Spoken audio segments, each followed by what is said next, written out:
2020 से एक चीनी लैब रिसाव उजागर करता है कि कैसे चीन एक और महामारी स्थापित करने का जोखिम उठाता है। यह वो लैब लीक नहीं है जिसके बारे में आप सोच रहे हैं।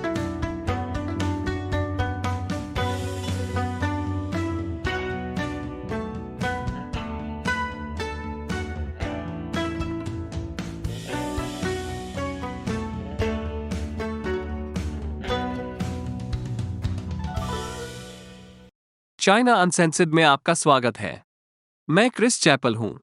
वर्षों से चीन ने हर चीज में दुनिया का नेतृत्व करने का लक्ष्य रखा है और अब तक वे सफल हुए हैं।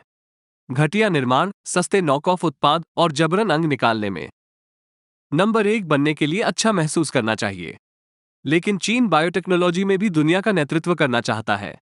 यह नवाचार के कई क्षेत्रों में से एक है जो अमेरिका को मात देने के लिए चीन की मेड इन चाइना 2025 योजना में शामिल है। वे अपनी योजना को मेड इन चाइना कह रहे हैं। क्योंकि यह कुछ महीनों के बाद अलग होने वाला है। समझ गया। अमेरिका को पछाड़ने के लिए चीन ने बायोटेक उद्योग में अरबों डॉलर का निवेश किया है। इसमें जैव सुरक्षा प्रयोगशालाओं पर अरबों शामिल हैं। खतरनाक वायरस, जैसे कहते हैं कोरोनवीरुस, का परीक्षण करने के लिए उपयोग की जाने वाली सुविधाएं।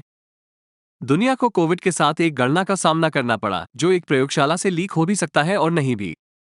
लेकिन लगभग उसी समय 2020 में चीन ने स्वीकार किया कि उनकी एक जैव सुरक्षा प्रयोगशाला से एक अलग बीमारी का रिसाव हुआ था। वो बीमारी थी ब्रुसेलोसिस। यह माल्टा बुखार या भूमध्यसागरीय बुखार से भी जाता है। और नहीं, भूमध्यसागरीय बुखार तब नहीं होता जब आप वास्तव में ग्रीक लोगों के प्रति आकर्षित होते हैं। यह कोई बीमारी नहीं है, ये सिर्फ अच्छा स्वाद है। जंगल में संक्रमित जानवरों के सीधे संपर्क में आने, दूषित पशु उत्पादों का सेवन करने, जैसे कि बिना पाश्चुरीकृत दूध या पनीर या वायुजनित एजेंटों को सांस लेने से लोग ब्रुसेलोसिस प्राप्त कर सकते हैं। ये फ्लू जैसे लक्षण पैदा करता है, जैसे कि बुखार, जोड़ों में दर्द, सिर दर्द और पुरानी थकान, साथ ही दिल में सूजन और गठिया। कुछ लक्षण जीर्ण हो सकते हैं और कभी भी दूर नहीं जाते, विशेष रूप से प्रारंभिक उपचार के बिना। ये सुनने में डरावना लगता है, लेकिन पुरानी थकान और जोड़ों का दर्द भी ऐसे लक्षण हैं जो 30 साल की उम्र के बाद कभी नहीं जाते। क्या हमें बढ़ती उम्र का इलाज मिल सकता है? 2019 के जुलाई में लांचो में इसका प्रकोप शुरू हुआ। समस्या का पहली बार 1 महीने बाद लांचो पशु चिकित्सा अनुसंधान संस्थान में पता चला था। उस समय संस्थान में काम करने वाले 13 लोगों ने ब्रुसेलोसिस के लिए सकारात्मक परीक्षण किया था। सितंबर तक संक्रमितों की कुल संख्या हजारों में पहुंच गई थी और प्रकोप की सूचना सबसे पहले चीनी राज्य द्वारा संचालित मीडिया ने नवंबर में दी थी। अच्छा लगेगा जब सीसीपी स्वास्थ्य संकटों पर तब तक चुप रहती है जब तक कि वे बदतर नहीं हो जाते। जब तक जनता को सूचित किया गया, कम से कम 10,000 लोग संक्रमित हो चुके थे, जिनमें सैकड़ों रोगसूचक बीमारियां विकसित हो रही थी। उनमें से कुछ के लिए विलंबित उपचार ने लक्षणों को पुराना बना दिया। कोई नहीं जानता कि वास्तव में कितने संक्रमित हुए। नवंबर 2020 के अंत तक शहर के कुछ 4+ मिलियन में से केवल 70,000 लोगों का परीक्षण किया गया था। उनमें से लगभग 10,000 लोगों का परीक्षण सकारात्मक था। इस बीच लांचो पशु चिकित्सा अनुसंधान संस्थान के कुछ छात्र अपने लक्षणों को सार्वजनिक करने से हिचक रहे थे। अगर उन्होंने किया तो उन्हें जानवरों के साथ काम करने से रोक दिया जाएगा। साथ ही इस बात पर विचार करते हुए कि कैसे एक ही समय में एक अन्य संक्रामक बीमारी से ग्रस्त लोग अपने घरों में बंद थे और भूखे मर रहे थे। पशु चिकित्सक स्कूली जानवरों के साथ घूमने में सक्षम नहीं होना उनकी चिंताओं में सबसे कम था। सबसे पहले लोगों को लगा कि संस्थान संक्रमण के लिए शून्य है, क्योंकि यह जानवरों से निपटता है। लेकिन फिर जिन लोगों का जानवरों से कोई संपर्क नहीं था, वे भी संक्रमित हो गए। ये बीमारी एक व्यक्ति से दूसरे व्यक्ति में नहीं फैलती है, इसलिए कोई अन्य स्रोत होना चाहिए। लेकिन दिसंबर के अंत तक लोगों को वास्तव में यह एहसास नहीं हुआ कि बैक्टीरिया कहीं और से आया है। वास्तविक ग्राउंड जीरो लांचो के केंद्र में टीके के निर्माता लांचो बायोफार्मास्यूटिकल प्लांट था। चीनी अधिकारियों ने पाया कि संयंत्र ने पिछले साल जुलाई और अगस्त के बीच जानवरों के लिए ब्रुसेला टीकों के उत्पादन में समय सीमा समाप्त कीटाणुनाशक का इस्तेमाल किया था और इसके कारखाने के निकास में बैक्टीरिया का उन्मूलन नहीं किया गया था। कीटाणुनाशक की समय सीमा समाप्त। रुको, सफाई के सामान की समाप्ति तिथि होती है? क्या इसका मतलब है कि अगले कुछ वर्षों में हम टाइड पॉट चुनौती को वापस ला सकते हैं? चिंता न करें, यह अब सुरक्षित है। वे समाप्त हो गए हैं। दूषित अपशिष्ट गैस ने बाद में एरोसोल का निर्माण किया, जिसे हवा द्वारा लांचो पशु चिकित्सा अनुसंधान संस्थान में ले जाया गया। नतीजतन कारखाने में उत्पादित 7 पशु चिकित्सा दवाओं के बैचों को रद्द कर दिया गया और जिम्मेदार माने जाने वाले 8 लोगों को दंडित किया गया। तब वर्षों बाद एक यूनानी संक्रामक रोग विशेषज्ञ ने रिसाव को संक्रामक रोगों के इतिहास में संभवतः सबसे बड़ी प्रयोगशाला दुर्घटना के रूप में वर्णित किया। इतिहास में सबसे बड़ा? हाँ बिल्कुल। लेकिन बहुत से लोगों ने नहीं सुना। शायद इसलिए कि वे उस यूनानी डॉक्टर के रूप रंग से बहुत विचलित थे। डांग भूमध्य बुखार। चीन बेहतर सुरक्षा प्रथाओं को लागू करने के लिए कानून पारित कर रहा है, जो बहुत आश्वस्त करने वाला नहीं है। सुरक्षा प्रथाओं को लागू करने की कोशिश कर रहा चीन बाल संकट के खिलाफ कानून की तरह है एजरा मिलर। विश्वास करना मुश्किल है कि यह बहुत प्रभावी होने वाला है, लेकिन हमारे पास ये जानने का कोई तरीका नहीं है कि चीन वास्तव में सुरक्षा को अमल में लाएगा या नहीं। मैं समझाता हूं कि ब्रेक के बाद क्यों। वापसी पर स्वागत है। चीन का बायोसेफ्टी लैब लीक का इतिहास रहा है। सार्स कम से कम 2 बार लीक हुआ था। मैं आपको लांचो लीक के बारे में बता रहा हूं। और वहां है, नहीं, एक और उदाहरण के बारे में सोच भी नहीं सकते। लेकिन एक कारण है, बहुत सारे कोने काटने। चीन ने जल्दी और सस्ते में शोध करने पर ध्यान केंद्रित करने के लिए जैव सुरक्षा को किनारे कर दिया है। इसको लेकर अमेरिकी अधिकारी वर्षों से चिंतित हैं, कम से कम जैव सुरक्षा पर कोनों को काटने के साथ। अगर कुछ हजार चीनी फैक्ट्री कर्मचारी अपंग हो जाते हैं ताकि वे सस्ते उत्पादों का उत्पादन जारी रख सके, तो अमेरिका की किताब में ये ठीक है। वैसे अमेरिका की किताब भी चीन में बनी थी। बायोसिक्योरिटी विशेषज्ञ रॉबर्ट हॉली ने वाशिंगटन पोस्ट को बताया कि वह निरीक्षण रिपोर्टों में देखी गई अनुपयुक्त प्रयोगशाला प्रथाओं से हैरान थे। ये बहुत स्पष्ट है कि उनका जैविक सुरक्षा प्रशिक्षण न्यूनतम है, उन्होंने कहा।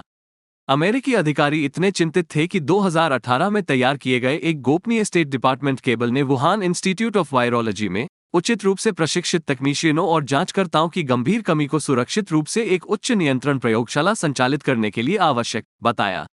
याद है जब मैंने कहा था कि कोविड लैब से लीक हो सकता है या नहीं?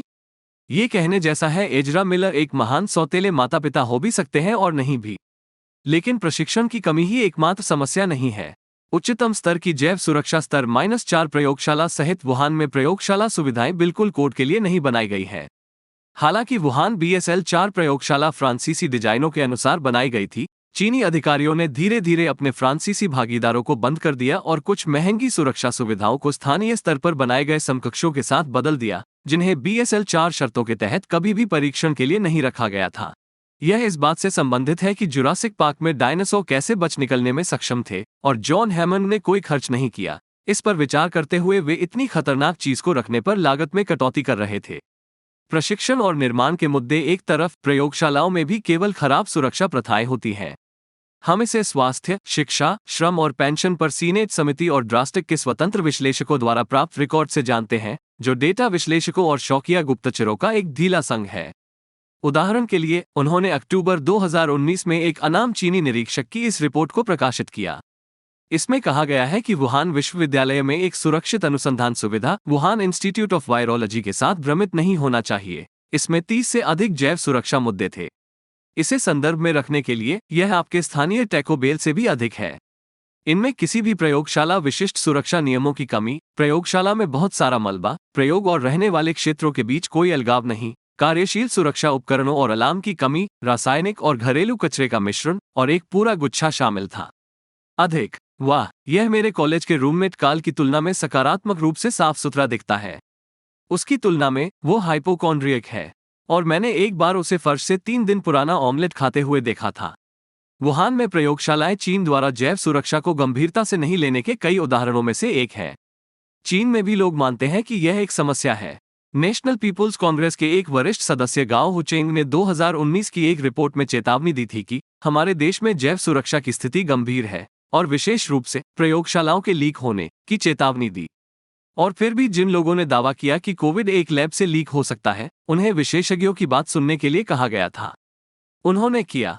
वुहान इंस्टीट्यूट ऑफ वायरोलॉजी के एक उप निदेशक युआन जिमिंग के अनुसार, अधिकांश प्रयोगशालाओं में विशेष जैव सुरक्षा प्रबंधकों और इंजीनियरों की कमी होती है, जिससे संभावित सुरक्षा खतरों की पहचान करना और कम करना मुश्किल हो जाता है। जल्द से जल्द, उन्होंने ये भी चेतावनी दी कि नियमित रखरखाव लागत की उपेक्षा की जाती है।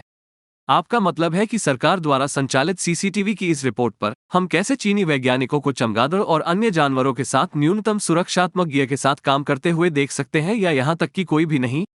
मुझे लगता है कि चीन को जैव सुरक्षा प्रबंधकों, इंजीनियरों और धन से कहीं अधिक की जरूरत है। उन्हें अधिक सामान्य ज्ञान की आवश्यकता है। और शायद अधिक हाथ साबुन। अधिमानतः कुछ जो समाप्त नहीं हुए हैं। ये भी ध्यान देने योग्य है कि कैसे चीनी प्रयोगशालाएं उपयुक्त जैव सुरक्षा स्तर से नीचे वायरस के परीक्षण के साथ पूरी तरह से ठीक हैं, जैसा कि वुहान इंस्टीट्यूट ऑफ वायरोलॉजी में हुआ था। लेकिन चीन में सबसे व्यापक रूप से उद्धृत जैव सुरक्षा मुद्दों में खतरनाक प्रयोगशाला कचरे को संभालने में खामियां शामिल हैं। और जब मैं हैंडलिंग कहता हूं, तो मैं स्पष्ट रूप से शाब्दिक हो रहा हूं। ओह, क्या वे काटे जाने और बनने की कोशिश कर रहे हैं, मोबियस? जब उन्होंने कहा कि यह मोरबीन का समय है तो उनका यह मतलब नहीं था। ये वास्तव में आश्चर्य की बात नहीं है कि चीन सामान्य रूप से किसी भी कचरे के साथ कितना बुरा है। उदाहरण के लिए 2018 की एक रिपोर्ट में चीन के दक्षिणी ग्वांगजू क्षेत्र में एक अधिकारी ने नोट किया कि प्रयोगशाला अपशिष्ट जल सीधे सीवेज सिस्टम में छोड़ा जा रहा है, और बताया कि कैसे प्रयोगशाला कर्मचारी प्रयोगशाला संस्कृतियों को ठीक से साफ करने में विफल रहे। यह एक समस्या है कि वुहान विश्वविद्यालय में रोगजनक जीव विज्ञान विभाग के निदेशक ने कहा कि पूरे चीन में एक समस्या है। तो हाँ, चीन ने जैव सुरक्षा में सुधार के लिए कानून पारित किया है। लेकिन जब तक सीसीपी नियंत्रण में है, सुरक्षा प्रथाओं की बात आने पर चीन हमेशा पश्चिम के पीछे पड़ जाएगा। ऐसा इसलिए है क्योंकि पूरी प्रणाली एक गुप्त, ऊपर से नीचे की नौकरशाही पर बनी है जो लक्ष्यों को किसी भी कीमत पर पूरा करने के लिए बाध्य करती है, सभी दुर्घटनाओं को स्पष्ट रूप से कवर करते हुए और गलतियों को स्वीकार करने से नेताओं को हतोत्साहित करती है। जब तक ये जारी रहता है, तब तक हमेशा ये जोखिम बना रहेगा कि चीन अगली महामारी का कारण बन सकता है। लेकिन उज्ज्वल पक्ष में, महामारी पैदा करना कुछ और है जो उन्हें शेखी बघारने का मौका देता है कि वे दुनिया का नेतृत्व कर रहे हैं। और हमेशा की तरह, ये शो लोकल्स पर आप जैसे दर्शकों के समर्थन के बिना मौजूद नहीं होगा। वो है ChinaUncensored.locals.com। वे वही हैं जिन्हें मैं चाइना अनसेंसर्ड 50 सेंट आर्मी कहता हूँ। एक छोटे से मासिक योगदान के लिए वे मैट, शैली और मेरे साथ हमारे अनन्य लोकल सोशल मीडिया प्लेटफॉर्म पर चैट कर सकते हैं। और उनके लिए एक अतिरिक्त धन्यवाद के रूप में मैं प्रत्येक एपिसोड के अंत में उनके सवालों का जवाब देता हूं। आज का सवाल man_of_leisure से आता है। क्या पीपुल्स कांग्रेस में उस घटना के बारे में कोई अपडेट है जो हु जिनताओ के साथ था? उस समय ये शुद्धिकरण जैसा लग रहा था, लेकिन उसके बाद से वो जियांग जैमिन के अंतिम संस्कार में उपस्थित हुए। क्या उसे वास्तव में पंडों द्वारा शुद्ध, गिरफ्तार, मार डाला गया है? बढ़िया सवाल। तो जैसा कि मुझे यकीन है कि आप में से कई लोगों को याद होगा, अक्टूबर में नवीनतम नेशनल पीपल्स कांग्रेस में पूर्व चीनी नेता हु जिनताओ को बिना किसी औपचारिकता के हटा दिया गया था। लोग कम से कम कहने के लिए थोड़े भ्रमित थे। हमने उसके बारे में एक पूरा एपिसोड किया था, इसलिए आपको इसे देखना चाहिए। मैं नीचे एक लिंक डालूंगा। हम मुख्यधारा के विश्लेषण से अलग हो गए। हमें नहीं लगता कि यह अनिवार्य रूप से शुद्धिकरण था। हम उस एपिसोड में क्यों के बारे में बहुत विस्तार में जाते हैं, लेकिन ऐसा लगता है कि हम अपने विश्लेषण में सही थे। चीन की सरकारी मीडिया ने शाम की खबर में हु जिनताओ को पार्टी कांग्रेस में प्रमुखता से दिखाया। यदि हु को वास्तव में शुद्ध किया गया होता, तो वो वहां नहीं होता। वो तब से सार्वजनिक रूप से भी देखे जा रहे हैं। उदाहरण के लिए, दिसंबर में पूर्व चीनी नेता जियांग जैमिन के सार्वजनिक स्मारक पर। तो कम से कम हु जिनताओ के साथ जो हुआ वो बहुत असामान्य है, जिस तरह से शी जिनपिंग आमतौर पर अपने दुश्मनों का सफाया करते हैं। आपके प्रश्न और अवकाश के आपके समर्थन के लिए धन्यवाद। और देखने के लिए धन्यवाद। एक बार फिर मैं क्रिस चैपल हूँ।